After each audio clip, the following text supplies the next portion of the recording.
Take my knife, hold it tight. See if you can feel how to make something right. While you learn to whittle, learn to pray on your knees. Go on to glory, mess up your mind. Throw it all away or leave it behind. In the very end, the man upstairs is the one to please. I'm originally from Anniston, Alabama, and I spent a lot of time out at my grandfather's, my mother's father's little farmette he had out in the country. And met an older boy that we went hunting and whatnot with, but then a few years later, he got a letter from Uncle Sam. Now, you got to remember, this is in the 60s, so he got drafted.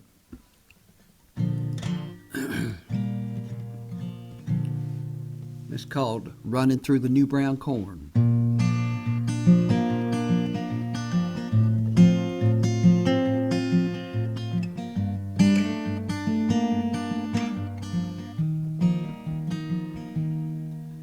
Jimmy Morgan was a young boy, lived a half a mile from Papa's farm, on an old dirt road near the quarry, where he once fell and broke his arm. But he was a tough one.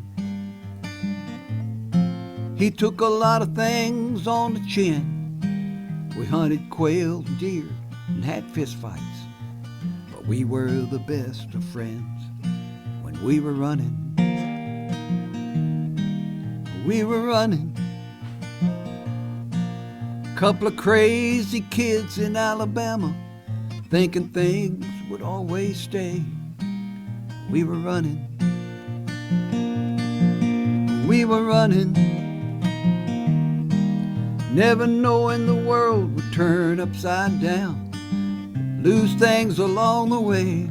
Wish I could go back to the time and place where I was born. We were running.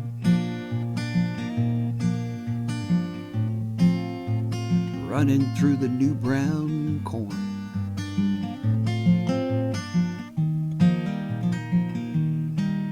Years later, he turned 18 and got a letter from Uncle Sam.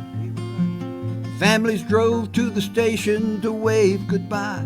He was bound for Vietnam.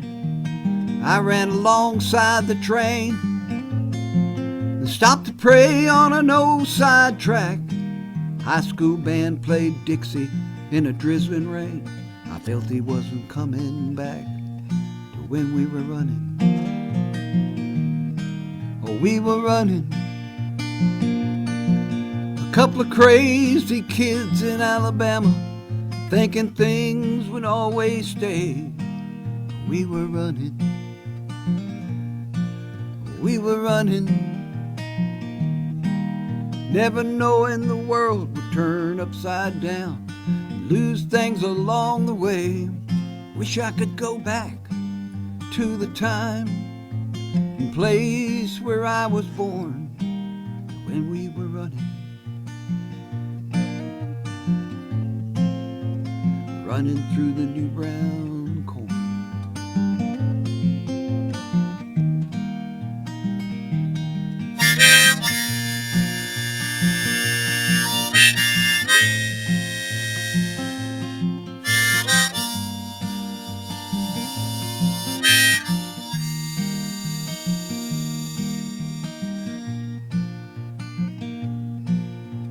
I often think about my friend and what he said to me that day. He shook my hand and never shed a tear as the train was pulling away. Told me to follow my dreams and hold on to good things that I find. Said to know God and love family, and if you ever get lost, go back home in your mind. To when we were running, we were running. A couple of crazy kids in Alabama, thinking things would always stay. We were running, oh, we were running, never knowing the world would turn upside down, lose things along the way. Wish I could go back to the time and place where I was born when we were running.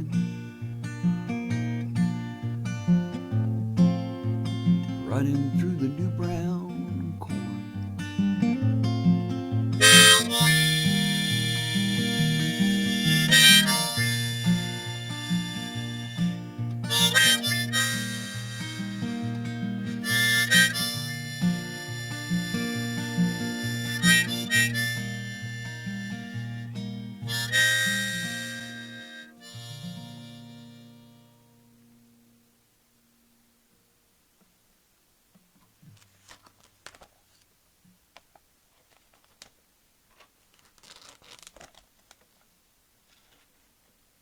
You there, Harry? Mute here. Can you hear me? Okay, hang on here. Yes, sir. Get both of us up here if I can. I don't know why this thing does what it does here. See if we can. Well, anyway, can you hear me? Yes, sir. I got a question on that song. Running through the new brown corn. Is that an expression that from when you was growing up? Is that people used, or did you just make that up? I don't think the part of running through it was ever an expression, but I can remember as a kid, pretty difficult to run through corn that was not turned brown yet, or just a little bit brown, because it would cut you. You know, the leaves of the corn was pretty sharp. But once it started turning just a little bit brown on the edges, you could run through that pretty good. And I never heard that. Yeah, in the late summer, you know, the corn starts kind of turning a little bit, and we called it new brown corn. Well, I grew up on a cotton farm. I guess we had new brown cotton, but I don't remember. If the cotton was brown, you should have saved it. That would have been unique. Yeah. Well, anyway, I love that song. Every song you write, the pictures in my mind are so clear, and it's just so great. The way you write those pictures. Thank you. You know? Yeah. Thank you. I try to paint a picture in most of my songs. Oh, what else you got for us today? I got a song that was on my first CD called One-Eyed Walena, and you know, people say, "How'd you come up with that song?" And I don't know. Sometimes these things just they come out of nowhere, but this is basically about a witch down in the swamps of Louisiana who had one eye and had a glass eye in the other. And so I just came up with the story. It goes like this.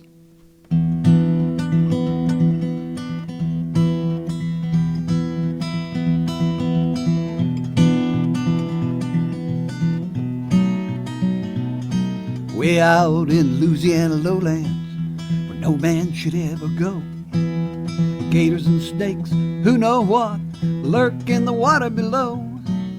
You'll never be the same if you make it out of there. This is what the locals say, yeah.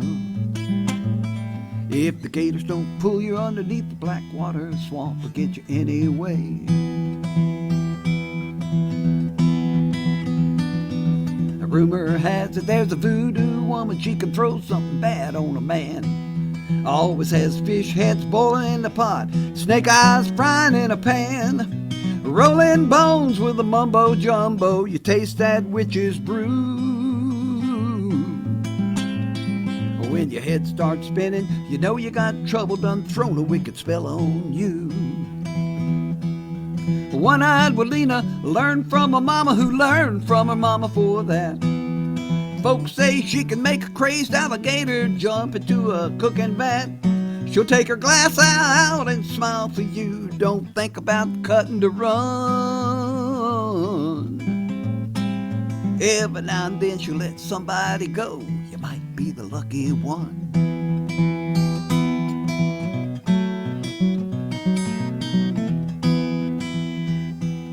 Sheriff had a notion he'd go in there, bring her in alone. All the deputies found was his badge and pistol lying in a pile of bones. There was a note written in his blood, nailed to a cypress tree. It read, "Don't come back in here. I'll feed you to the gators if you try and go messing with me." Yeah, one-eyed Walena learned from a mama who learned from a mama for that. Folks say she could make a crazed alligator jump into a cooking vat. Take her glass out and smile for you. Don't think about cutting to run. Every now and then she let somebody go. You might be the lucky one. Every now and then she let somebody go. You might be the lucky one.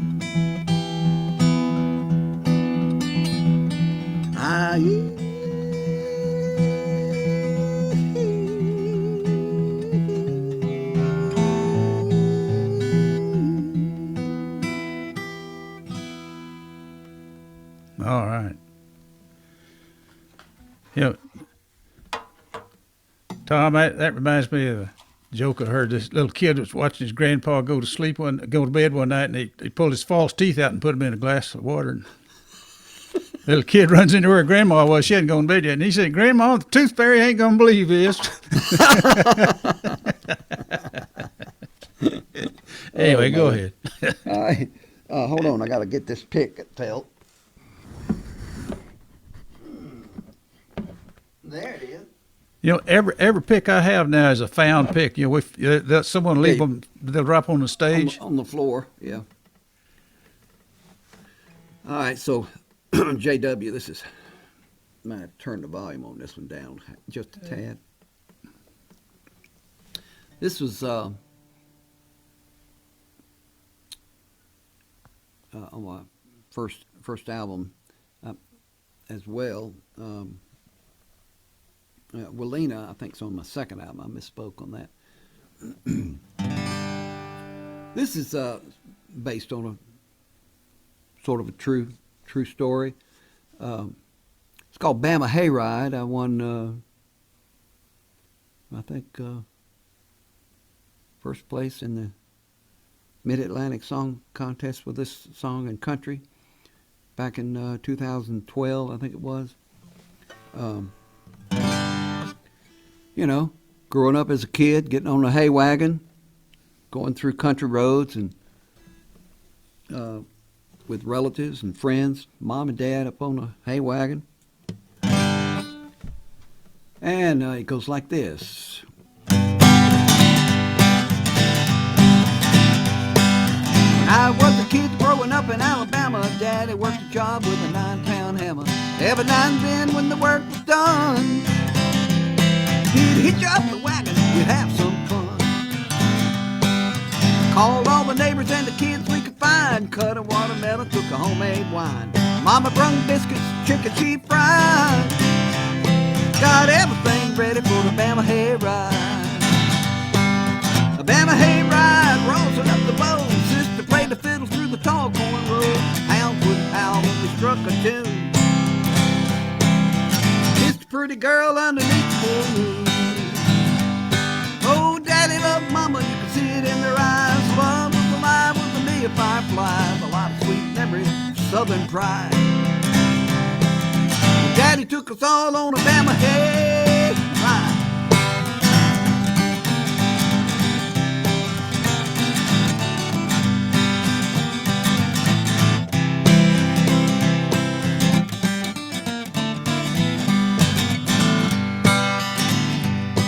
When you gotta go places far from home, sweet things bring you back no matter where you roam. Like the green-eyed girl by my side, she was the barefoot beauty on the Bama Hayride. Bama Hayride, rosin up the bow. Sister played the fiddle through the tall corn road. hounds would howl when we sang a tune. It's a pretty girl underneath the full moon. Yeah, Daddy loved Mama, I saw it in their eyes. The love was alive with a million fireflies, a lot of sweet memories of Southern pride. Daddy took us all on a Bama hayride. Chockalocka Creek and the bridge by the mill, Coldwater Mountain over the hill, Grandma waiting with sweet iced tea. No other place I'd rather be. Yeah, yeah, Bama hayride, rolling up the road. Since the plate of fiddle to the dog on the road. Hounds when they sang a tune. Just a pretty girl underneath the blue moon. Whoa, Daddy loved Mama, I saw it in their eyes. Love was alive with a million fireflies, a lot of sweet memories of Southern pride. Daddy took us all on a Bama hayride.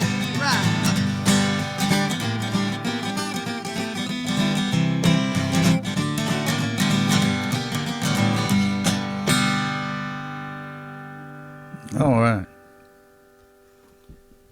Whew. I think I'd rather do that with the band. That's a great song. Thank you. So I figured I'd play this song Whittle since it won first place, and now,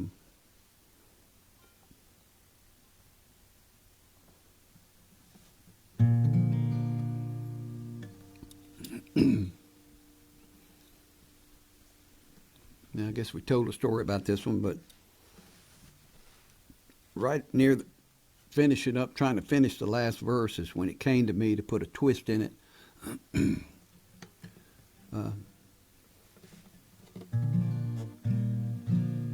you have a pocket knife when you was a kid? Oh, yeah. Yeah. I cut myself 4 or 5 times with it before I learned how to use it.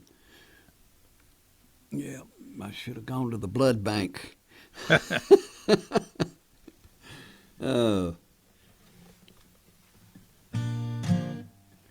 Yeah, I still got my grandfather's old pocket knife, too. You have a tendency to keep those things, you know.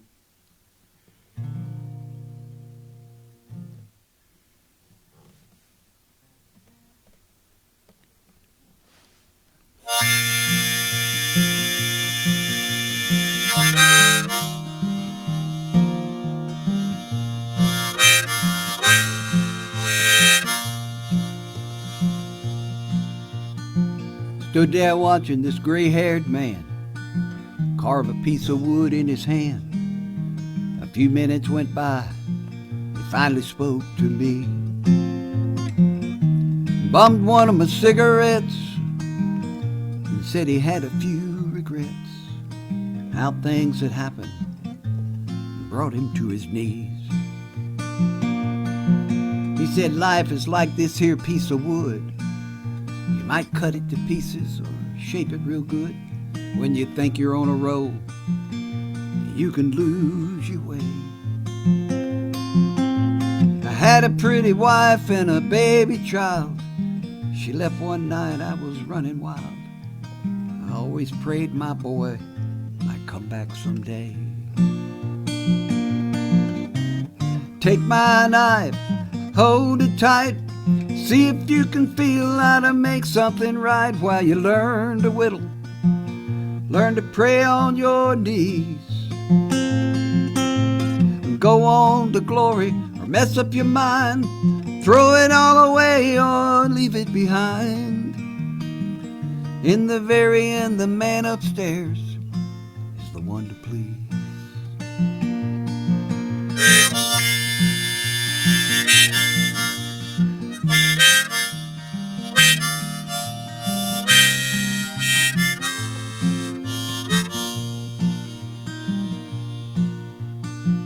I went and bought us a 6-pack of brew. He told me about the war and the missions he flew. Said he found God when he saw his buddies die. Of all his regrets, the biggest one, never being able to find his son. I put my arm around him. He began to cry.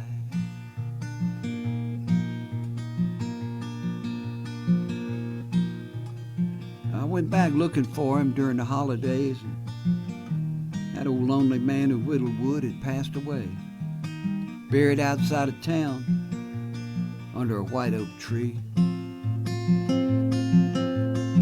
I read his marker. I couldn't believe my eyes.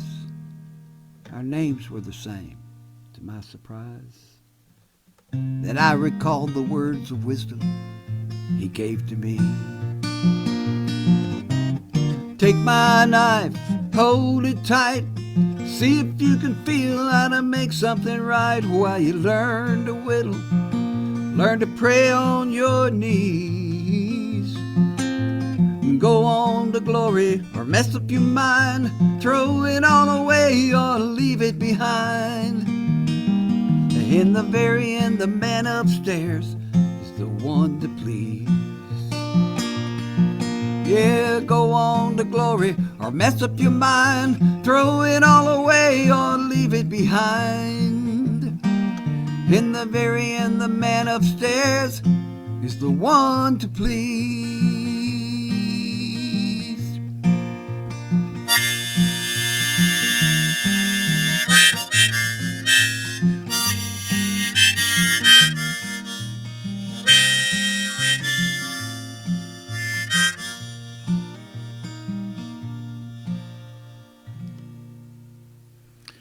That's some mighty fine songwriting. When did you start songwriting? Well, I started writing jingles in high school. People would run for office and cheerleaders and student council, whatever, and they'd come to me and ask me if I'd write something that would rhyme. They could put on the walls of the, on the halls, and so people would see it. When I went to college, I went to Appalachian State. You take English lit and you start learning about real poetry, and I started, writing poems in college, and most of them were just terrible. But you got to start somewhere, and time went by. I had a little guitar that I was been picking on it since high school, but I started throwing little songs together, and they were terrible. And you get better at it if you keep. It's like any other craft. You polish it and you learn, and so I guess at age 22 is when I really started trying to write songs, and that, I built on it from there. Well, when did you get into music though? Like what? Oh, early on. I had a little Sears and Roebuck Silvertone guitar at age 12, and of course there were no left-handed guitars back in those days. My mother bought me a guitar was right-handed, so I learned it upside down and backwards, and just by ear. Played all the chords, upside down because the bass string was on the bottom, and you work. But a friend of my sister's came over one day, and my sister was a senior when I was a freshman in high school. He said, "What are you doing?" And he said, "You need to switch these strings around."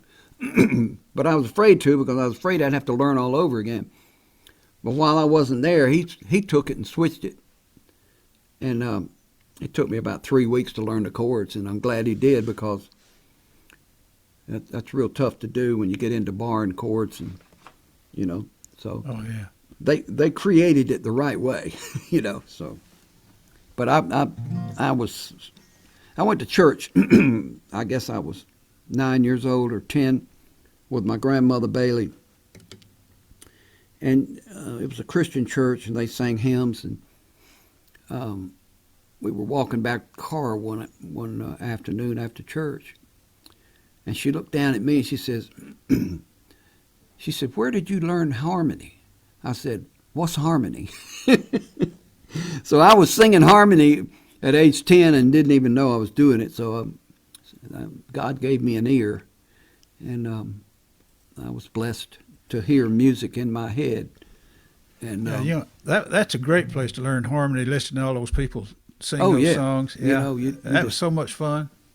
yeah, and I just naturally fell into the harmony of some of those hymns.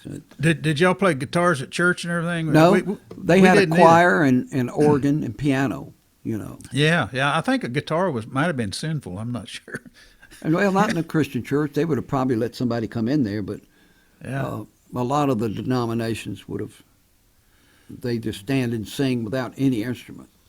You know. Yeah. Well, anyway, that's a great place. Were you in a high school band in school? You mean like in? I was in a little rock band.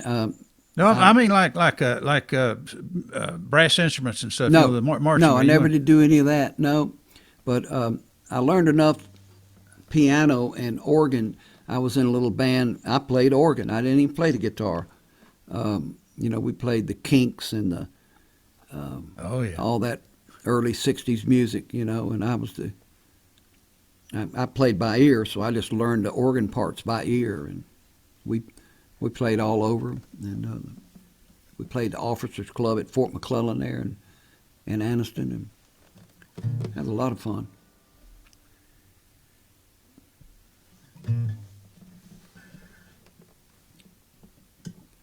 So I got another one here, Harry. All right, just keep on going. I'm enjoying this.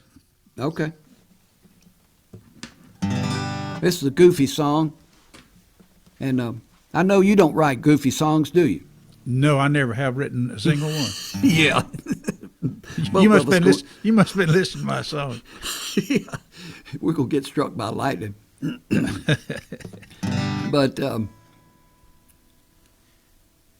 I heard this phrase called it, if I'd shot you long before I did, I'd be out of prison by now. So I wrote this to that phrase. I'm sitting here alone in a 5x8 cell. I've already done 3 years. Never did consider me up for parole. News media generated them fears. How you ever lived through the surgery was beyond my comprehension. I missed real bad more times than I hit, but I aimed with a good intention. If I'd have shot you long before I did, I'd be out of prison now and free. If I'd have had the courage long time ago, I'd ought to be a fixture in the community. Could have been a deacon at the church or the Little League coach. Been a running for mayor somehow. If I'd have shot you long before I did, I'd be out of prison by now. Well, I want to partially apologize for what I'd done and for the embarrassment that ensued.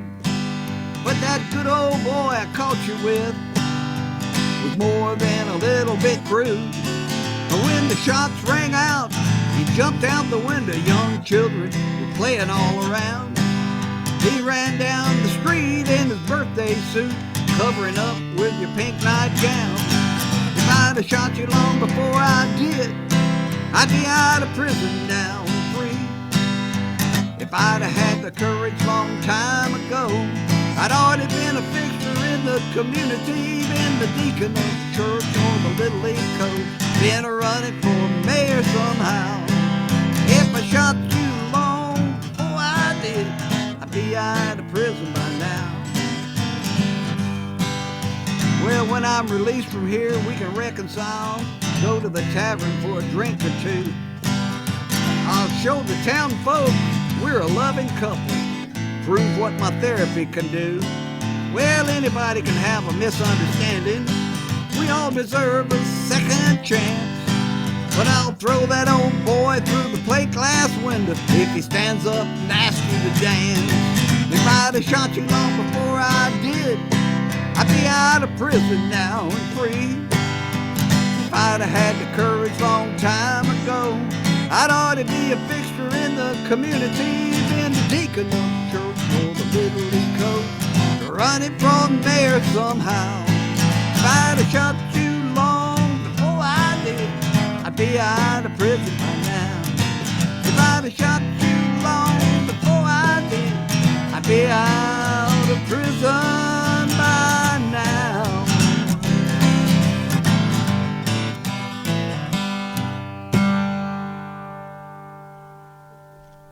Oh boy. That's I funny. had to throw one of those in there. Do you? I know you play the keyboard a little bit. Do you ever perform with keyboard? No. When you write your songs and record songs, do you do the keyboard on those? No, no. I usually hire folks that really know how to play. You know, keyboard is I know enough to get myself in trouble on that. So you play the harmonica, you play the guitar, and you play the piano just a little bit. Do you play any other instruments? I played a radio, Oh, I was good at that. but you know, I add that to my repertoire. No, I don't play any other instruments. You know, How did you learn to play the harmonica? A lot of people have problems with that. just you know, putting it up here and getting in the right key with it, and learning. You know, yeah, it's repetition. You learn where the notes are, and You know what got me started on it? what? I was living in these apartment buildings. There's a hippie over there that one day is sitting there on the sidewalk playing his guitar and the harmonica, and he was bending those notes. And I got to talking to him about it. I never could make it sound right. And he showed me about how to play a cross harp. He said you got to bend that note. And once I was able to bend that note, then it. Yeah. That's Yeah, I how I know what learned you mean. right there. Then I could just strap it on and try to make noises, you know, that would fit Well, the music. you play your harmonica well. From Well, what I've thank you. heard so far. But it's that cross harp. I mean that was the whole key to it. Right. Yep. Yep. The other night you played a song. I can't remember what key you were in, but I enjoyed listening to that Well, harp thank on you. that. Thank you. Well, this song is Jessie Brown. It's on my second album, and I entered this in the DSA Song Contest in 2016, and it won grand prize. To my surprise, And that's a big deal. well, I didn't know really how big it was, you know, until after I started reading more and how many contestants and so on and so forth. Man, it just flat floored me how good songs were that came through the contest, and you never hear them on the radio, never hear anything. They're just I know. such great songs. Yeah. It's tough to get songs published and get to an artist. That's for sure. But you know, years ago when I had stars in my eyes, you know, I was gung ho to get a song to an artist. But if you live your life thinking as a songwriter, if you live your life thinking that's their ultimate goal, you're going to be on pills and die early. You know, they're all over Nashville out in the streets starving, and hadn't gotten a song to an artist yet. But I still send songs to publishers, you know, but I'm not basing the thrill of writing a song on that.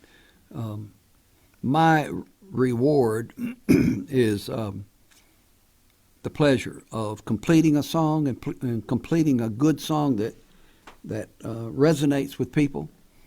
And, you know, if anything else happens after that, then great, like winning contest or even coming in third or honorable mention. Well, then you're a big success because, boy, your song, every song I've heard you write resonates. Now, I know you're fixing to do this song, but I just had a thought. Now, before this whole show is over, you got to tell us about Hank Jr.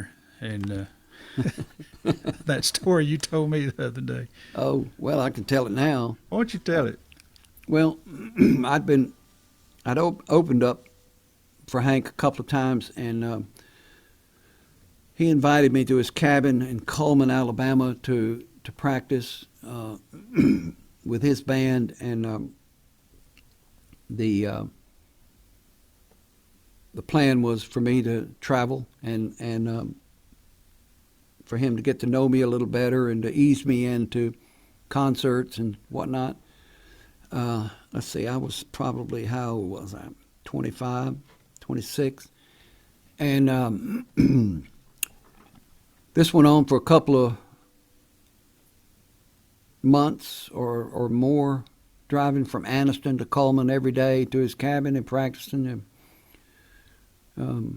It's where I met Merle Kilgore, who co-wrote Ring of Fire with June Carter. And so finally, Hank, he's a hard person to get to know, and he warms up very slowly to people. But he finally, after about 5 weeks or 6 weeks, finally spoke to me. And I think he was listening in on some of my songs and kind of liked them. But he invited me over for dinner with his wife one night. And she was going to make fried chicken and mashed potatoes and peas and biscuits. And so there we were. I got there about an hour early, and we were picking around on guitars and everything. And his wife finally said, "Dinner." So we hit the table. As soon as we hit the table and started serving, the phone rang. And it was my buddy in Anniston who knew I was there and knew Hank's number. And I went to the phone, and he told me my father was in the hospital dying. And if you want to see him alive, you better get on the horn and get home. So there I was, right there, about to, have dinner with Hank Williams Jr. and his wife and probably talk about music and traveling with him and everything else. And I had to excuse myself. That was, I made the right decision. But I jumped in my Volkswagen bus and drove 70 miles an hour back, got to the hospital, went in my father's room, and I held his hand. He looked at me, he smiled, and within 3 minutes, he was dead. And he died right then. So, I look back at that over the years, at what a painful thing it was to leave that dinner and what could have been, but yet I was so glad that I did make that right decision and jump up from the table and apologize and drive home and hold my father's hand. He looked at me, he smiled, and he passed away. And that's the story. And after that, I never heard from Hank Williams Jr. again, and I never called him back. And who knows what would have happened, I might have gone off in a direction I didn't want to go. But how come you didn't call him back? He, within a week or two, they were already loaded up on buses, and they were out of there. And they were on a 2-month tour. And it was more or less just too late. He probably had other people that he had in mind to open for him in shows. And but that was when he started doing Monday Night Football. Are you ready for some football? That's when he got real big. Yeah. And but then his career just boomed after that. Yeah. But was it a shot that I missed? Probably, but did I want to be there that night? My father dying and dead? No, couldn't do that. So not many that's people the would have story. done that. Pardon me? You're a good man. A lot of people wouldn't have done that, I'll bet. Oh, I had to. I had to Yeah. pay my last respects while it was. Well, play us a song. Thank you Okay. for the story. Yeah. Yeah. So this is a song based on some true facts. I embellished on this song a lot to get it together. It's called Jessie Brown.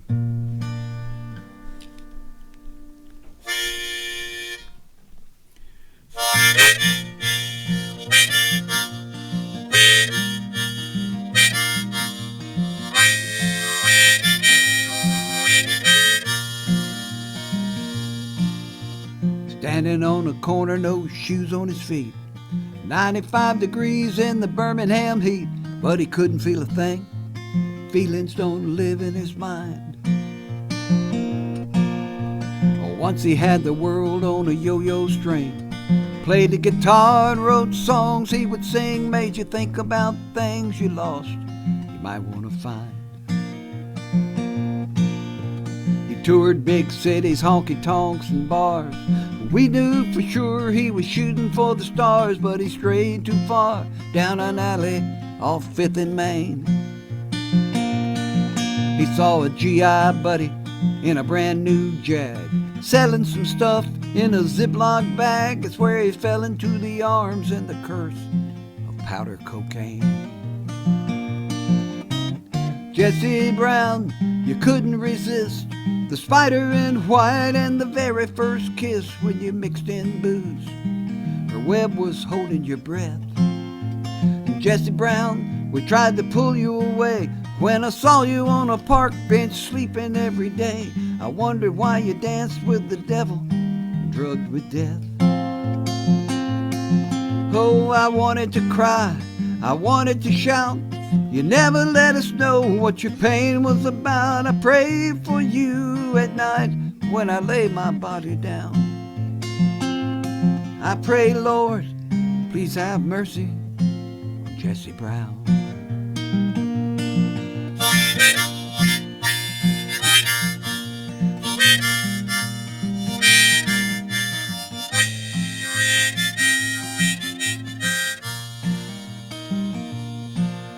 I was bracing for the worst. Bad news travels fast. Jessie found dead day before last off Highway 78, hanging from a sycamore tree. There was a suicide note stuck down in his shirt. Said, bury me down in the Alabama dirt. Sing my songs, don't cry no more for me. I was wondering if we could have done more as the preacher was praying Jessie's coffin, Lord. And I wondered why I came back to that one-horse town. I read the words on his gravestone under his name, staring back at me as the thunderstorm came. They read, Lord, have mercy on Jessie Brown. Jessie Brown, you couldn't resist the spider in white and the very first kiss when you mixed in booze. Her web was holding your breath. And Jessie Brown, we tried to pull you away. When I saw you on a park bench sleeping every day, I wondered why you drugged with the devil and you danced with death. Oh, I wanted to cry, I wanted to shout. You never let us know what your pain was about. And I pray for you at night when I lay my body down. I pray, Lord, please have mercy on Jessie Brown. I pray, Lord, please have mercy on Jessie Brown.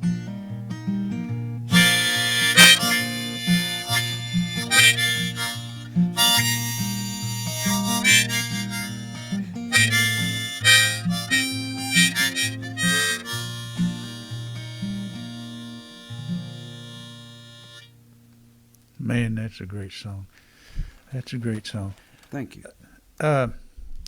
Did you ever have any success as far as pitching that song, or did anyone? No, I never pitched it to a publisher. Never did. No. I don't know why. You know, I have so many others that I've pitched over the years. That's a great song. What's the closest you've ever come to having a hit song?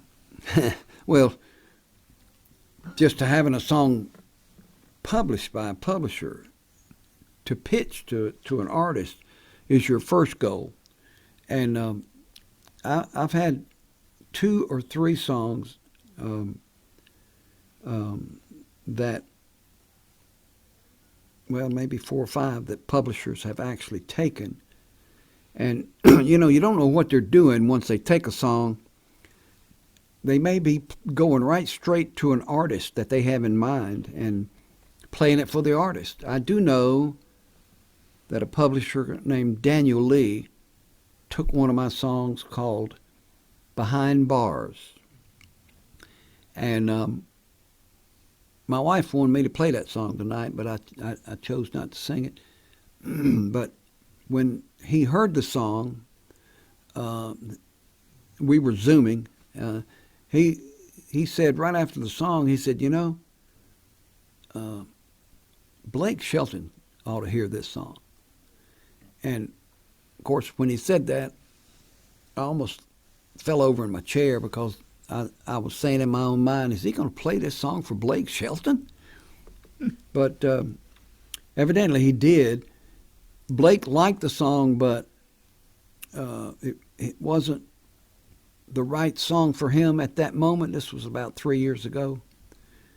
And so, I mean, that's how close you can come to, as a songwriter, just to have an artist like him hear your song and comment whether he likes it or he doesn't like it, or good song, but I can't use it right now. That's an accomplishment in itself. I mean, that's how tough it is in this songwriting business. If you're trying to get songs to artists, you can pitch 1,000 songs and never get a song to an artist to hear. A publisher will take it and he'll run it through the management, run it through people, and it may not ever find the ears of, in my field, country music, I guess. A country artist may not ever hear my song, even though a publisher took it. It's tough.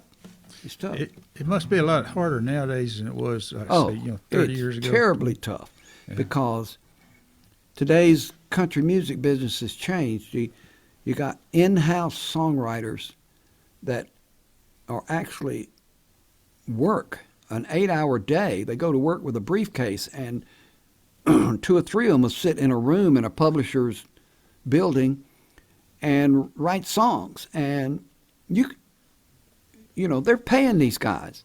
So who do you think is going to get listened to first? T. Evan Doss or those guys? And you have to have a really, really good song to get shoved through beyond the house songwriters. There's only about 40 songwriters in Nashville that are getting songs to artists right now. 40. And then there's 20,000 guys and girls like me that are out here writing songs, hoping we can get a song to somebody. Did you ever play in the BlueBird and all those places? I played the BlueBird once. Yeah. I did. Mm-hmm. And that was a lot of fun. And I can't even remember the songwriters that were there that night. Some of them were established songwriters. Oh, shoot. I just can't think right now. But, I never moved to Nashville. That was probably another thing that, if I'd have moved to Nashville, once you mingle and mix with all those songwriters and people in the business, you probably stand a better chance of having your songs heard and getting things done. But I didn't go. I didn't move to Nashville. You was driving back and forth from Alabama? Back in those days? Yeah. Just for a couple of times until I finally moved up to Maryland. And I got hooked up with a booking agency, and they booked me all over the Eastern Seaboard in colleges and stuff. And for about 2 years, I worked 7 nights a week playing colleges and clubs and bars. And I earned my stripes doing that. And I was playing in a club one night. That's where I met my wife. And I need to tell you this story. No, she said no. Don't. Oh, we got plenty of time. You got to tell the story. Yeah. I was playing in the University of Maryland at the Terraback room, and she was dating the keyboard player. I was opening for a band, and I got through my set, and I sat down with my management team, 2 guys, and we were going to listen to the band. I ordered my drink, and about the time I was going to take that first sip, my chair got bumped, and bumped pretty good. It sloshed. The drink sloshed on the table.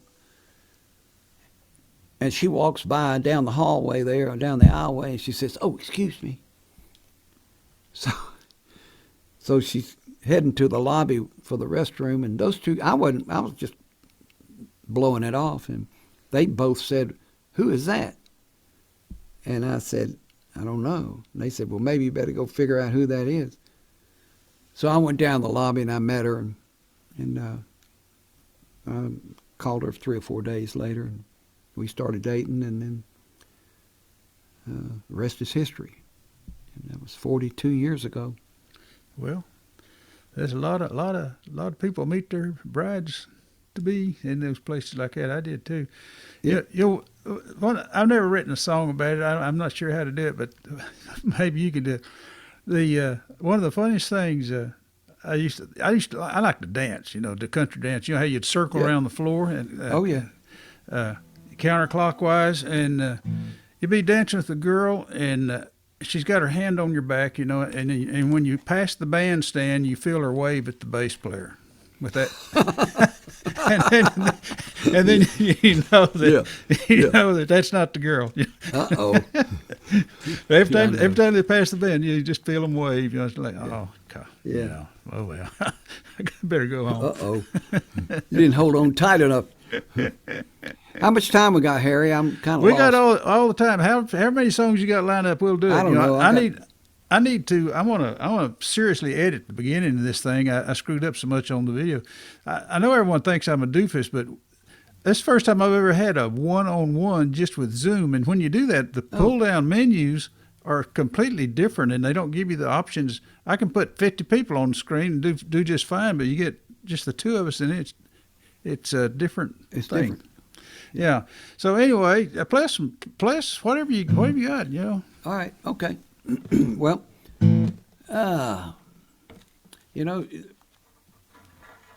it's a funny thing, that first song I played, Hiding in the Hills of Tennessee, is kind of a country western type of two-step song. And this one is sort of I don't know how to categorize it, sort of a western song. But the funny thing about it is I've only been to Texas once in my life, and that was to play a national championship softball game. And I've never been out in the Midwest, much less the Badlands. But I sort of heard this in my head, Blues Out in the Badlands.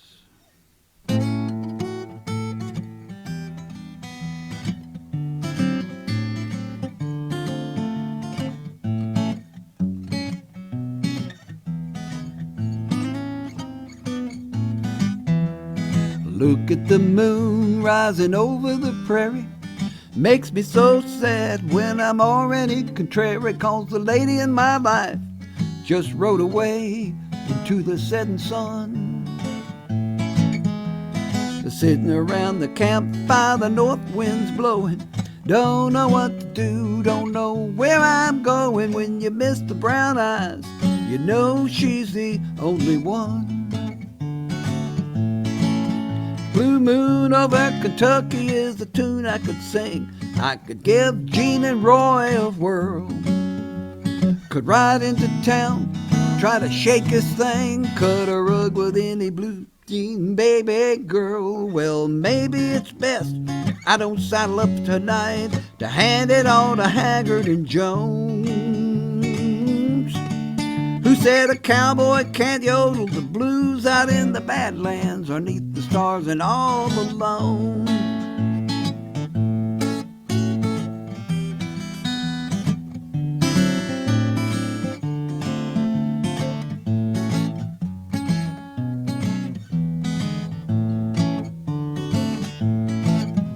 When the morning breaks, I know where she'll be, rolling past Cheyenne, heading on to Laramie. You can't make a lady stop doing all the things she loves. Some people can't see why I love her so Some cowgirls can't see further than the rodeo. I'll throw a log on the fire, sing to the stars above. Blue moon over Kentucky is a tune I could sing. I could give Gene and Roy a whirl. I could ride into town, try to shake this thing, cut a rug with any blue jean baby-faced girl. Well, maybe it's best I don't saddle up tonight to hand it all to Haggard and Jones. Who said a cowboy can't yodel the blues out in the Badlands underneath the stars and all alone? Who said a cowboy can't sing the blues out in the Badlands underneath the stars and all alone?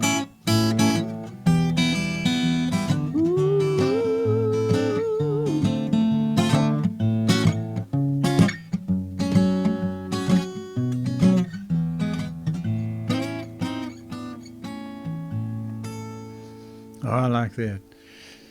So, are you totally self-taught on the guitar? Yes, yes, I am. Did you learn to read any music while you was doing it, or is it just all totally No. ear? Regrettably, I did not.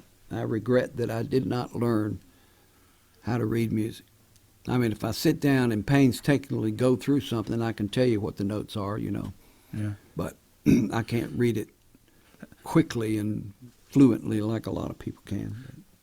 How do you write a song? Do you just get an idea and start Yeah, it's noodling? Yeah, I mean, I'm stimulated through a lot of different ways. Sometimes it's visual. Sometimes I hear certain tones. Sometimes it comes from a definite phrase that I've seen or read. And I was coming home one night in Maryland 15 years ago, and Wheaton, Maryland was going through a revitalization. It was all torn up. The metro rail was coming through there, and they were building buildings. And I was coming home from a studio one night real late, about 1:45, and going through a construction zone, and up on a fence was a 4x8 plyboard.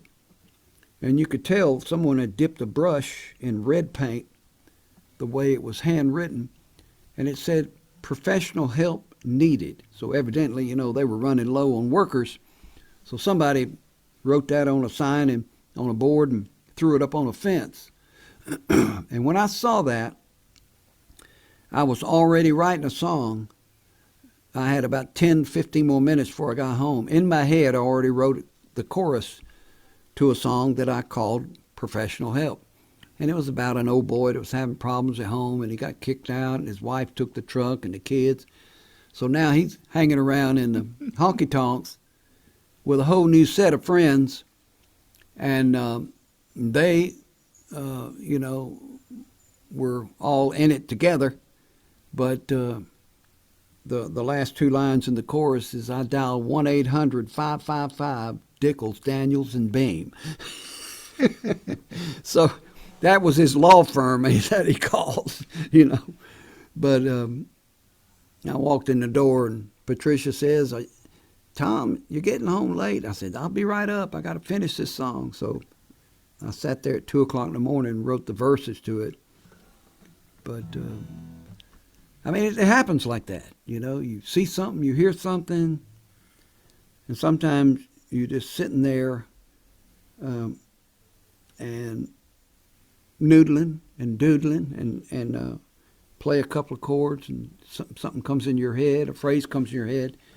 And that's the hard way. To me, that's the hard way to write a song, is trying to suck it out of yourself, you know, that way.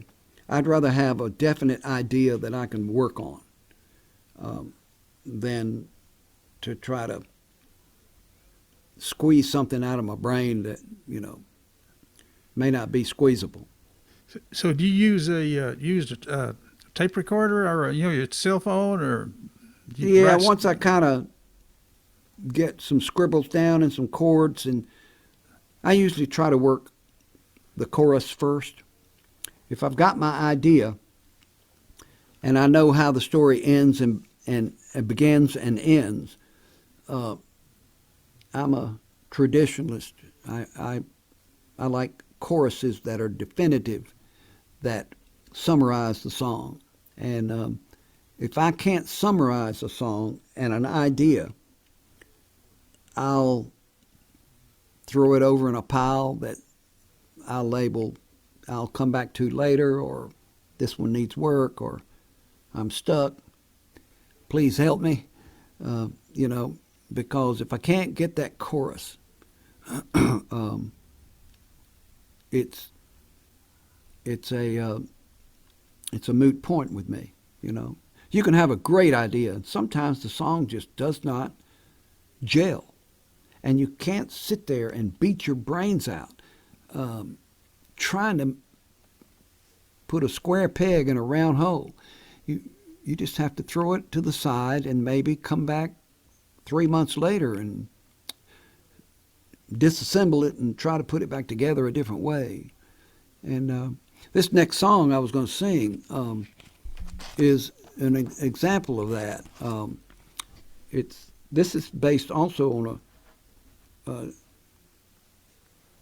sort of a true story. When I was a kid, my Uncle Harold, my father's brother, worked on the railroad. He worked on the railroad for 30-something years.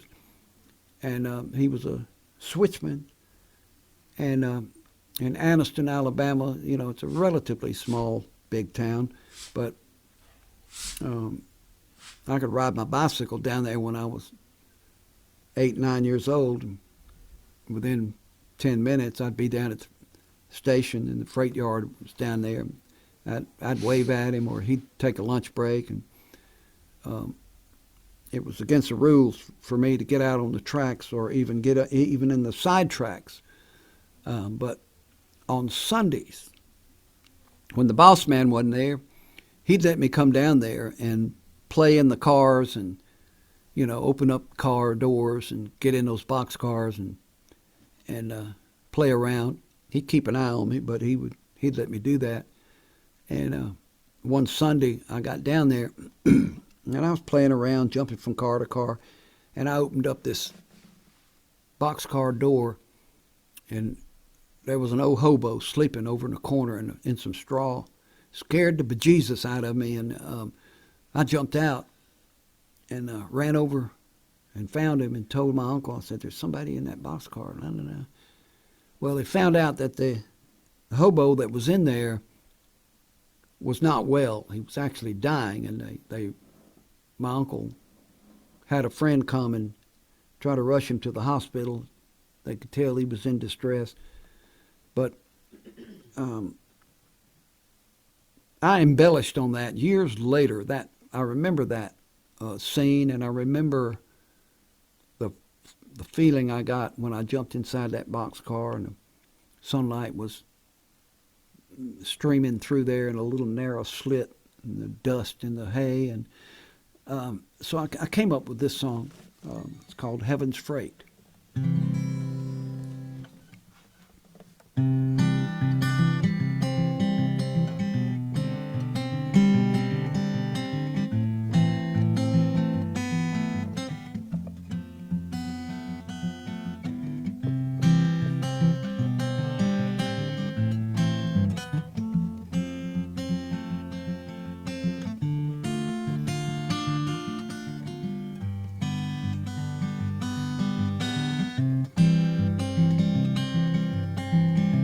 Standing in the station, waiting on a train, hopped inside a boxcar, staring at the rain. I looked around at shadows, I was surprised at what I saw. There lay a gray-haired hobo, sleeping in the straw. The old man awakened easily, no fear was in his eyes. He said, "Don't let anyone hear us, for it is my time to die."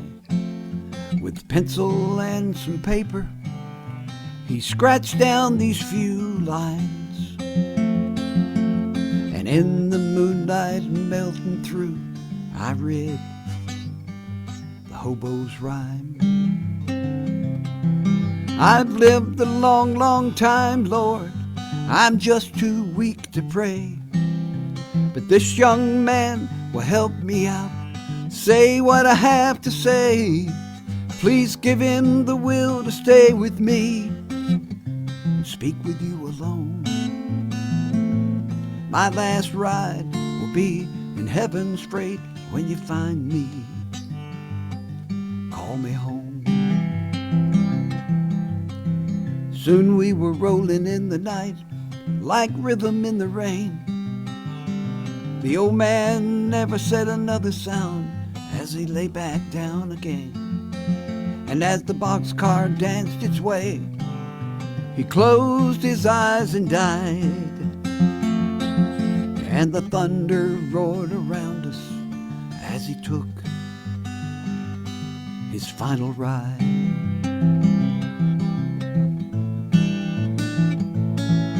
So I buried him near the river where the weeping willows grow, not too far from distant trains winding down so low. I often read the words he wrote, they're far stronger than my own. Yeah, he died a lonesome hobo, but heaven's freight finally took him home. I've lived a long, long time, Lord, I'm just too weak to pray. But this young man will help me out and say what I have to say. Please give him the will to stay with me and speak with you alone. My last ride will be in heaven's freight when you finally call me home. Please give him the will to stay with me, speak with you alone.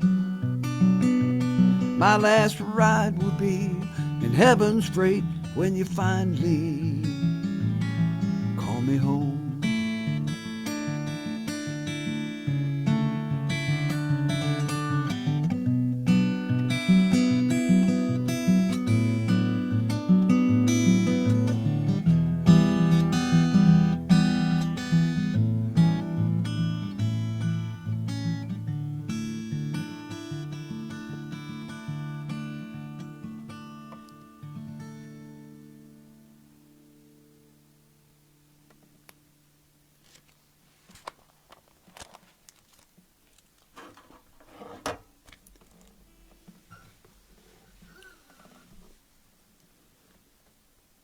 Hello, Uncle Harry, you there? Oh, yeah, I had it on. I muted myself. I said, "Wow," and then I said, "Did you?" That's another great song. Then I said, "Have you ever done any co-writing? Did you ever do any co-writing?" Well, yes. As a matter of fact, I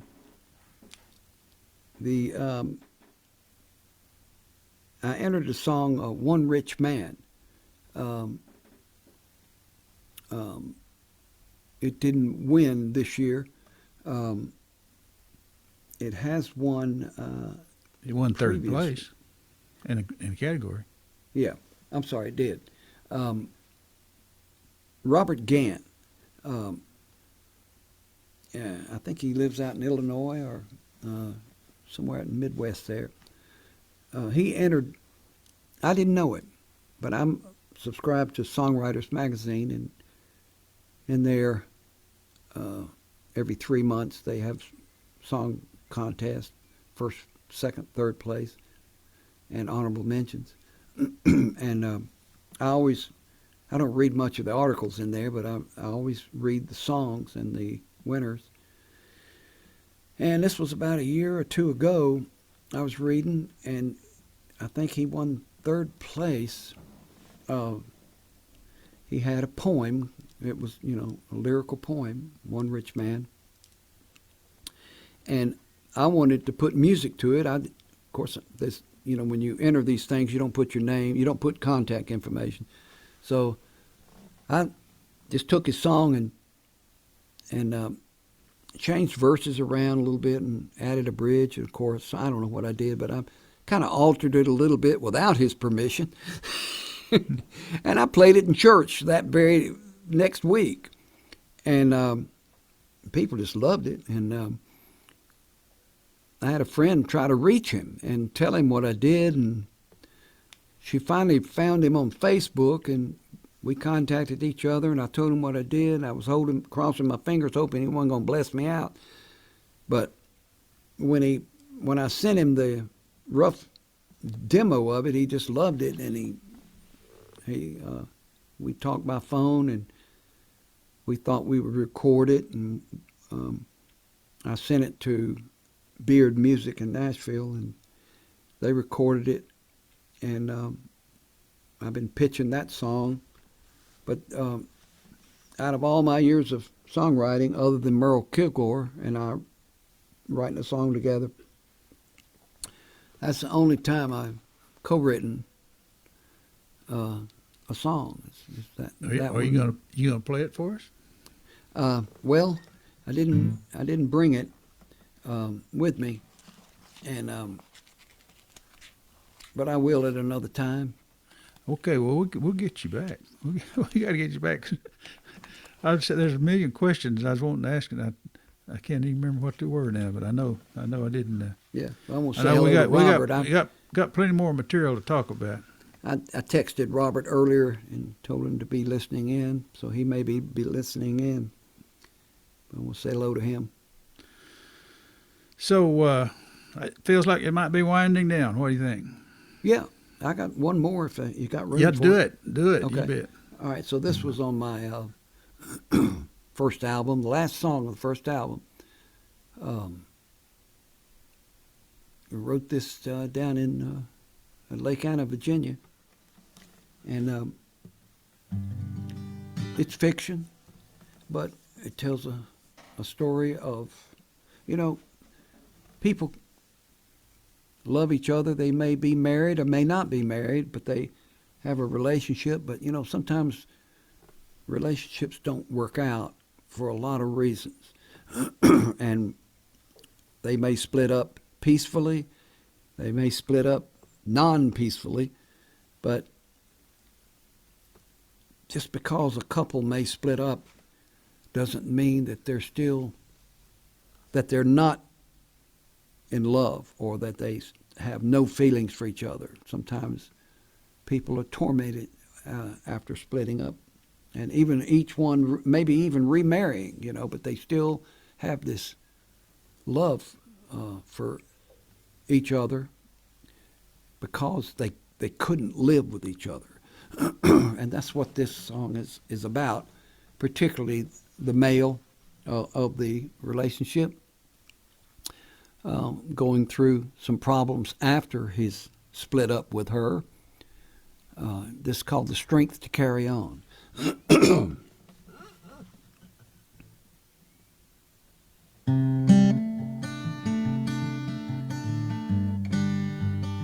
Now, I want to thank you, Harry, for having me on here.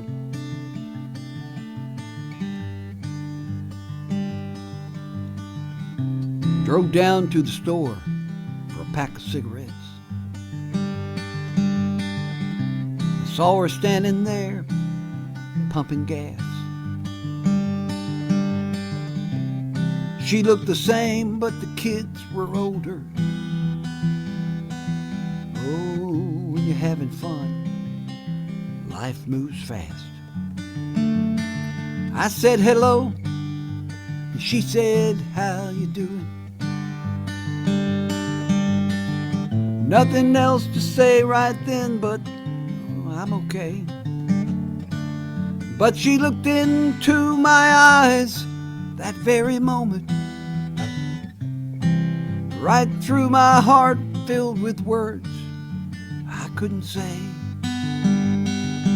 And the sun still rises over Lake Anna, and the moon melts silver through the trees. Sometimes when I hear her favorite songbird, I break down, fall right to my knees. Oh, I have friends who follow me through my misery. With Jim, George, and Jack, I'm never alone. But if it weren't for Sunday mornings, the Good Hope Baptist Church, and Jesus, I'd never find the strength to carry on.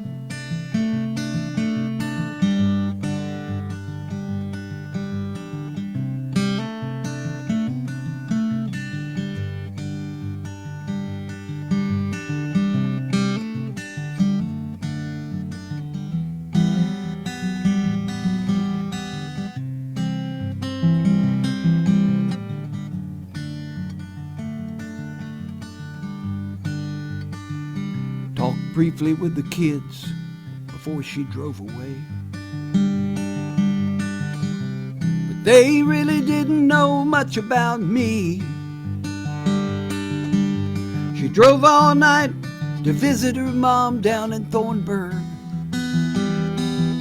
Had to get back to her life in Tennessee. Oh, but I saw her look at me through the rearview mirror. And I know she had to stop right over the hill and crying her eyes out like I do, always knowing there's a painful love between us we can't kill. And the sun still rises over Lake Anna, and the moon melts silver through the trees. And sometimes when I hear her favorite songbird, I break down, fall right to my knees. Oh, but I have friends who follow me through my misery. With Jim, George, and Jack, I'm never alone. But if it weren't for Sunday mornings, the Good Hope Baptist Church, and Jesus, I'd never find the strength to carry on. If it weren't for Sunday mornings, the Good Hope Baptist Church, and Jesus, I'd never find the strength to carry on.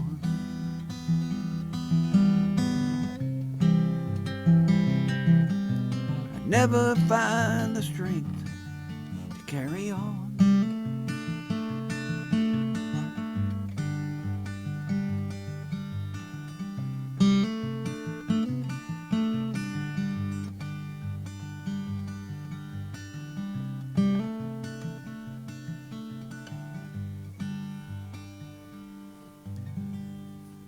What a great song. Thank you.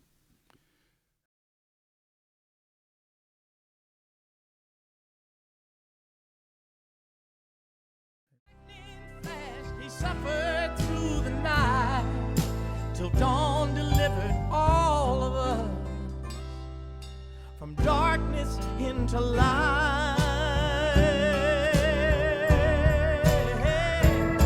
He did his best work on wood, but he was meant to do.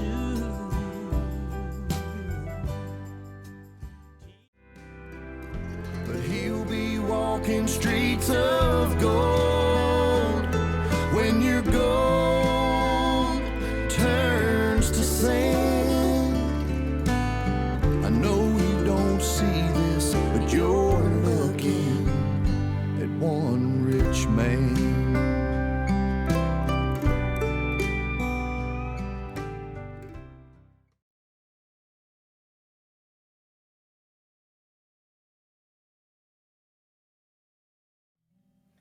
You need to bring your volume up all the way around. I think Volume up all the way around. Your balance sounds pretty good. Volume up all the way around there, JW.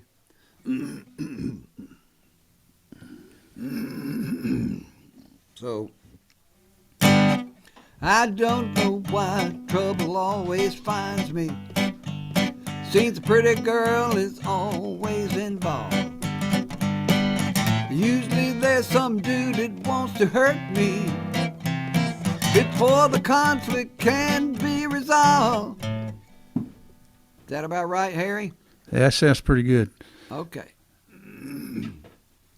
Do one of those finger picking songs. Okay. I'll do the one you like. I like them all.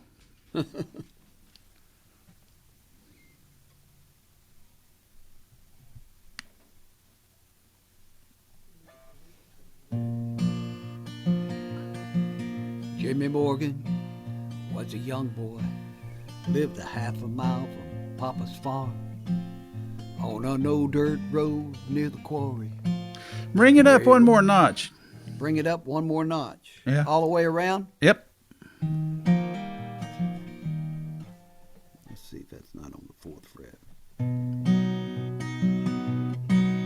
Jimmy Morgan was a young boy, lived a half a mile from Papa's farm, on an old dirt road near the quarry, where he once fell and broke his arm. He was a tough one. He took a lot of things on the chin. We hunted quail and deer and had fist fights, but we were the best of friends when we were running. We were running. About right? That's perfect.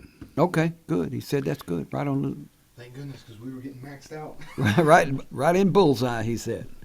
I got to figure out how to get my picture back on there now, though. It works a lot different, when you do this thing with the with 2 rather than 3 for Right. some reason. Yeah. So let's see here. So I got a couple of well, let's see. I've got one or There we two go. flat picking songs. The flat picking songs may be a little louder on the guitar. Try flat picking. Well, I got it. That's about right. Try it. Okay. All right. So let Try me. flat picking.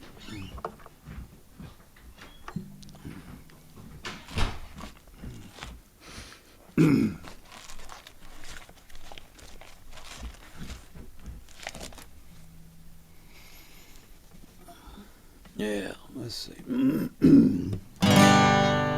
When I was a boy growing up in Alabama, Daddy worked a job with a 9-pound hammer. Every now and then when the work was done, we'd hitch up the wagon, we'd have some fun. Call all the neighbors, kids we could find, cut 'em watermelon, make a homemade wine. Mama brought biscuits and chicken cheese fries. Yeah, you need to bring that one down. Ready for the Bama Hayride. Yeah, you need to bring that one down a notch. It was splattering a little bit All right, on the guitar, on the mic. on the mic. Okay. Yeah. All right. Well, JW went upstairs. I'll tell him on that song to bring the vocal down. And you could probably bring all of it down. I think that's what. Okay, on that yeah. particular one. Okay. Yeah, just bring that back down a notch when you do that one. Okay. That's the loudest song I have, I think. That's good. Yeah. So after that one, you want him to bump it back up.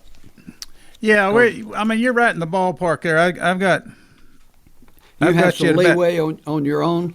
Well, I can't. I don't have anything to do with it. I know just where the level is when in my earphones. Right. And I've got this focus right, and there's only one knob on it, so I got you. I don't have to be too smart. Okay. All right. So I'll tell him when he gets back down here. Let me find my DSA archives. Here we go.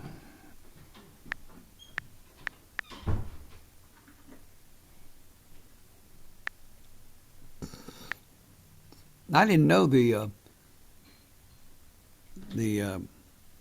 certificates were online to be printed out. I was waiting for something to come in the mail.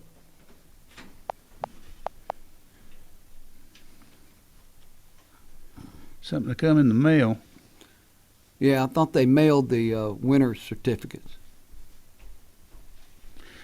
I don't know if she mails that or I don't know. Hey, I can't find that Jessie. So you're just gonna have to sing that. But I've got the 2 songs that you won with this year. And I've got your certificates. I can show your certificates. Yeah.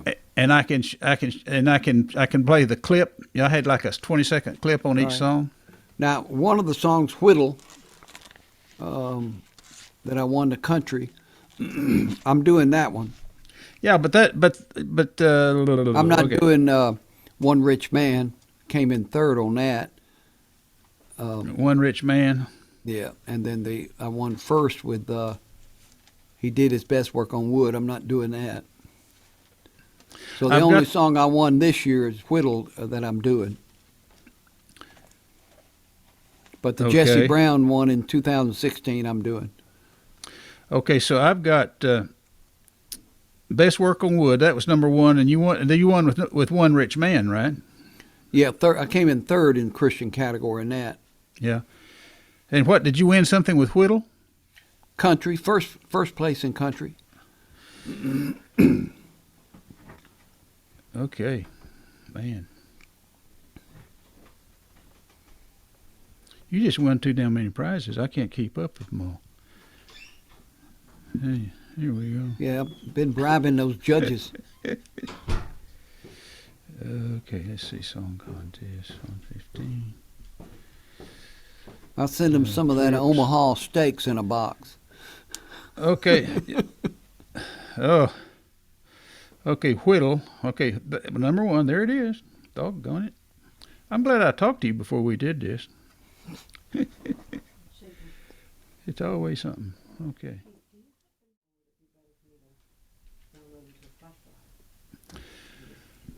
Okay, I've got Best Work on Wood, One Rich Man. I've got your 2 certificates, and then I've got Whittle. But those are clips. They're not the whole song. It's just like a short clip. So, right. Yeah. So I don't know when would be best time to do that. I guess we just play it by ear. I've also got Running Through the Corn if we want to do it, but that's the whole song. So. Well, I'm gonna play that song anyway. Okay, so we won't do that. That's my second song in my set list. Okay. I'll take that one off. So, at some point, we'll bring up the fact that you won the certificates. I've got, let's see, you got the first place certificate. Let me find the certificate for the country song. Okay. Whittle, yeah.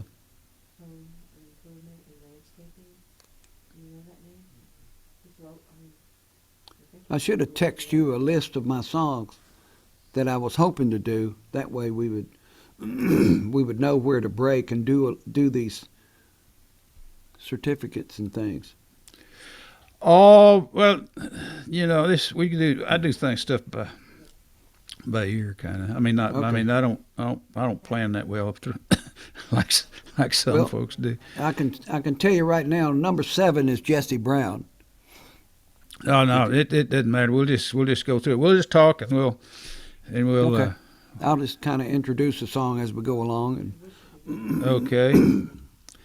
Okay. The certificate country. Let's see why.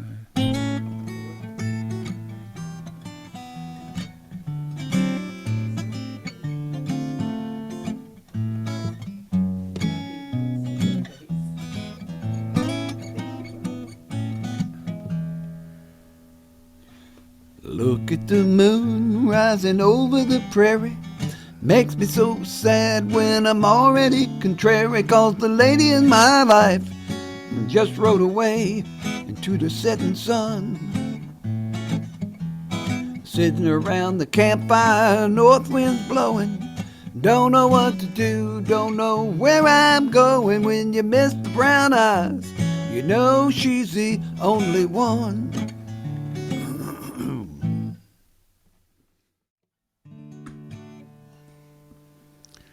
Harry, are you still there? Yeah, I'm hiding behind the screen here. That's the way I show these certificates. I put them on my screen. I got you. I got a little green thing that I slide across the camera up at the top. And then whenever whenever we do this, I can play the. Let's see how it sounds. Let's get the volume down right on this. Okay, so that's Whittle.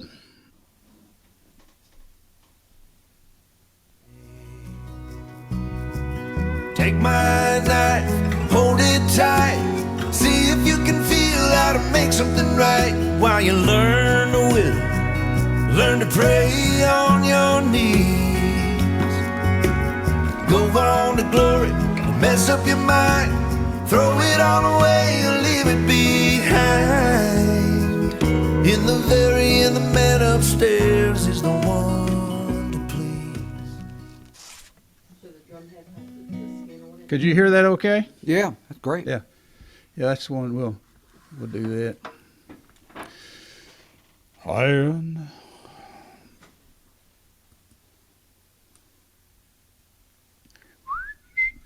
I was about to say, have you ever used a half-capo? No, I don't. I know a lot of people do that sort of thing, but I've never done that.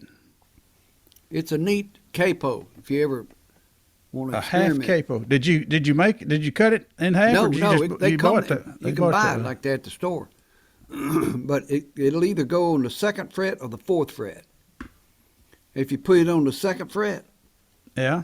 it'll cover your 3rd, 4th, and 5th string only.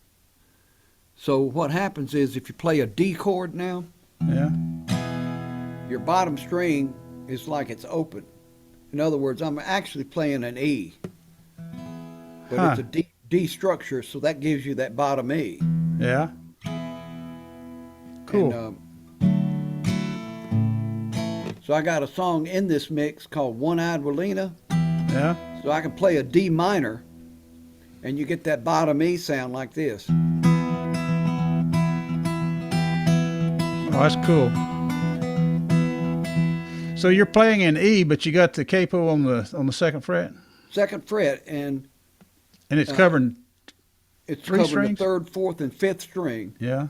And that way, if you play structurally a D or a D minor, your bottom string gives you that E. Like that. That's an Yeah. E.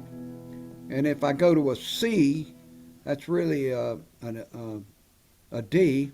And if I go to the G structure, it's really an A. So it's E, C, A. I'm sorry, E, D, A. It's neat. That's I was cool. in a club one night playing about 10 years ago, and Pat, you remember the guy's name? He's out of Texas. Yeah, he's out of Texas. Um, I can't remember. he was a lawyer. He was a lawyer. He quit lawyering and went out on the road playing his songs.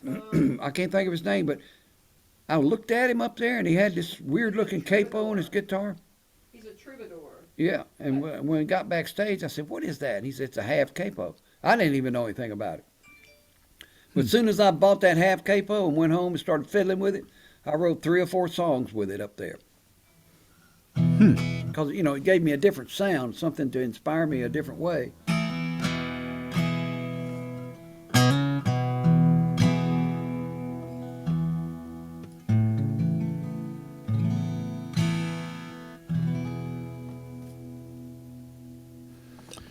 It's cool. That is cool. If you go to the 4th fret with it, you can play C structure.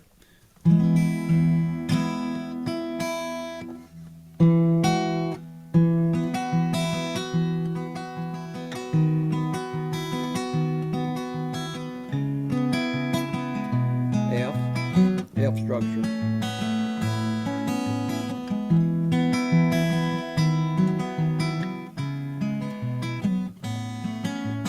That's sure a good sound. It gives you different chord fragments. It gives you a different kind of sound when you play the chords.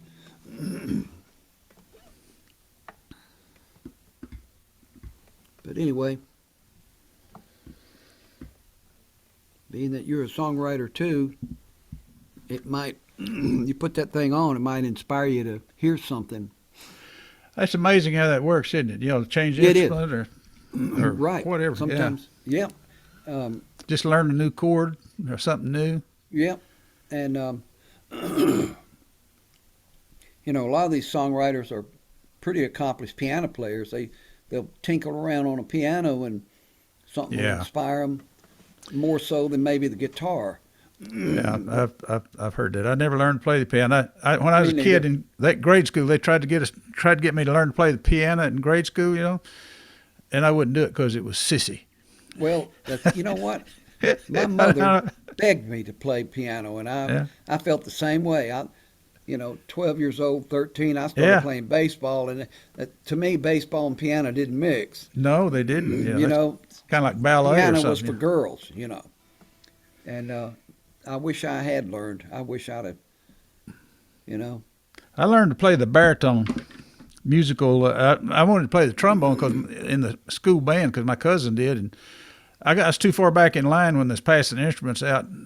I ended up with the baritone. Had to carry that damn thing on the bus. Yeah. I got pretty good at it, and it was fun. But they wanted a baritone player, I guess, and so that's what they taught me. It's a little old school, you know, class B school, and they started teaching us how to play those instruments in the 5th grade. Really? So when we got in the 7th grade, we could march in the high school band. Right. Yeah. And it was fun. It's fun. And they got in high school and played football. You probably had to learn how to march. He had to learn. Well, we marched and did all that stuff. It was fun. It was fun, you know, get to go off and do stuff. And I just enjoyed the music. I mean, a little old kid on a farm out there, you know, you're not going to hear green sleeves and all that kind of stuff and learn how, and you go to school and you learn something and you get exposed to good stuff. Yeah. Well, I hope you aren't as nervous as I am. I just sitting here thinking, I want to do a good job tonight. No, my nervous days are over. Are your nervous days over? Yeah. What's the biggest crowd you ever played for? Oh, I guess a couple of thousand at an outdoor event. I opened for Hank Jr. in 1974 or 5 out on this farm. And it's pretty close to my hometown. Hank was living in Cullman, Alabama. I guess he still has his cabin there. But he's from Alabama, right? Cullman, Alabama, yeah. Well, he was raised, I think, down in Montgomery somewhere. I mean, Hank Sr. was from Alabama, wasn't he? Yeah. Mm-hmm. But the local paper put my name in there. Tom Doss warming up, you know, opening for Hank Jr. And darn if 2,000 people didn't show up. They didn't have enough porta-johns to go around. You know, they weren't expecting that. They were expecting, you know, 800 or 1,000 people. Oh, boy. But it was a great time. I had a band with me at that time. And we did some songs. It was fun. And that must have been. Did you ride in the bus with him? You know, I never did get to go on a bus, but I did go to his cabin several times to practice and to, you know, that went on for a couple of months. And, had a lot of fun with him. And Merle Kilgore was his buddy, his sidekick. You know Merle Kilgore, don't you? Yep. You know, he co-wrote Ring of Fire with Johnny Cash. June Cash. June Cash. Yeah, I saw Merle. He was at one of the NSAI things in Nashville one year. I got to talk to him a little bit. Great guy. We co-wrote a song together. Did. Yeah, and I was fiddling around with a song called "You're My Superstar," and he was in the studio, and he came over and said, "What's that song you're playing?" I said, "It's one I'm working on." He says, "I like that." I said, "I've only got just the chorus written." He said, "Well, let's write it together. Let's do it together." So we sat around and wrote a couple of more verses, and I never did do anything with it, but we demoed it there in the studio, and this is crazy. Maybe 15 years later, I went to my mailbox, and there was a check in there for, I don't know, I can't remember the amount now, but it was my share of royalties from that song. He had cut it and distributed it in Europe. And in Europe, they went crazy over it. And they loved it. They were playing it on Europe radio for, I don't know, for a year. I didn't even know anything about it. He never contacted me about it. But he put my name down, in the copyright papers. He didn't steal it. He's an honest man. That's good. Yep, he shared it with me. And, there it was. 15 years later, I got I got some royalties out of it.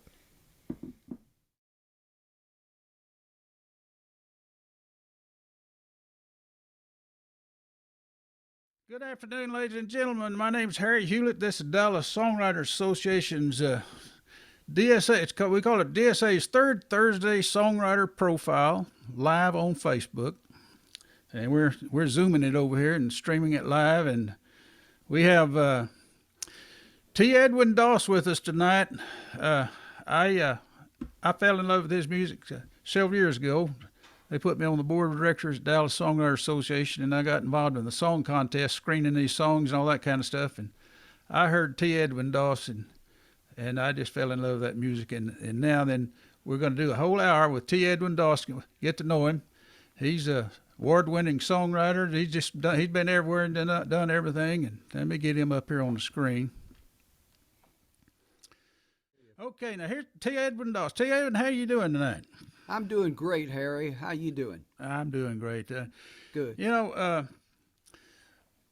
Everybody wants to get to know you, and I know you live in Virginia, and I know you've written a lot of songs. Matter of fact, you had 3 prize-winning songs this year. You had the first place country song, and you had a first place Christian inspirational, and a third place Christian inspirational in our song contest. Now I'm going to hide myself again on the screen so they can see that certificate. This is the first place country winning song. And the name of this song was Whittle.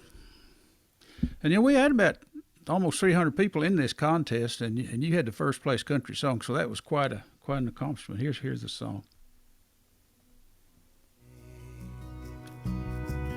Take my knife, hold it tight. See if you can feel how to make something right. While you learn to whittle, learn to pray on your knees. Go on to glory, mess up your mind. Throw it all away and leave it behind. In the man upstairs is the one to please. Okay, T. How'd you write that song? How'd that song come about? I was in Asheville, North Carolina, and walking the sidewalks and came across a gentleman that was whittling wood, and it, nothing registered right at that moment, but I kind of reflected on it weeks later, and and came up with the idea of which way the song was going to go. Has a little twist at the end. But, sometimes songs come in strange directions. They come from areas that you don't think they're going to come from sometimes. Yeah, that's great. That whittling, a lot of people used to whittle a lot, And yeah, my grandfather whittled a lot. There's this guy named Albert Gum that used to sit on this bench in front of the Texaco station there down where I grew up, and he whittled a chain one time. Did you ever see anyone whittle a chain? Took a 2 before it I bet it took him a while to do that. Turned it into a chain. Well, we don't want to hear my story, so you want to play us a song? Yeah, this one's my first one is I want to say hello to my sister out in Fairfield, Iowa, though. She's staying warm in Iowa, although it's probably a pretty nice day up there. But I wanted to say hello to her, my sister Dee Dee. Yeah, this song that I'm going to start out with is called Hiding in the Hills of Tennessee. And I have no idea where this one came from either. It just hit me one day. So it's about a cowboy that's having a series of problems.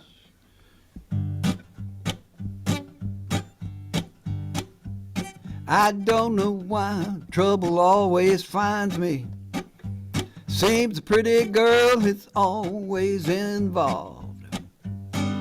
Usually there's some dude that wants to hurt me before the conflict can be resolved.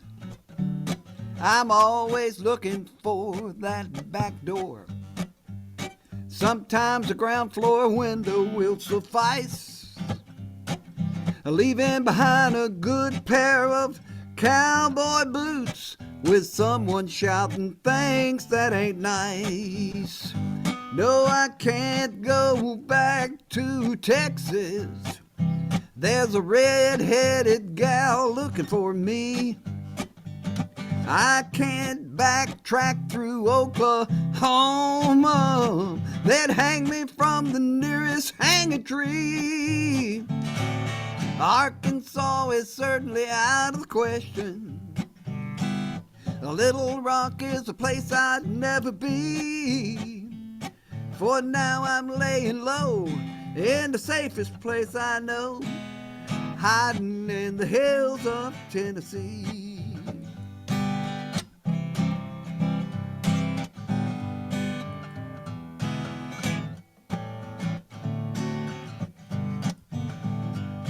There was a cowgirl beauty in Amarillo in cut-off jeans who borrowed my cell phone.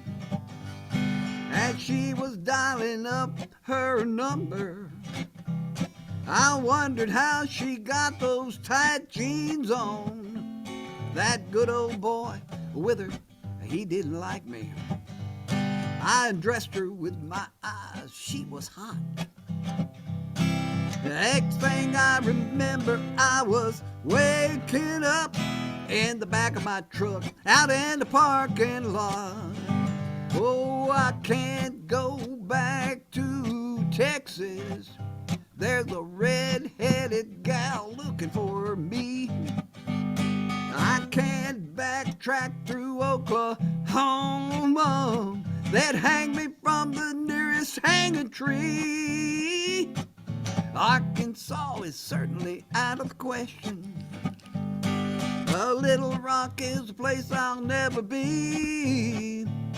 For now I'm laying low in the safest place I know, hiding in the hills of Tennessee.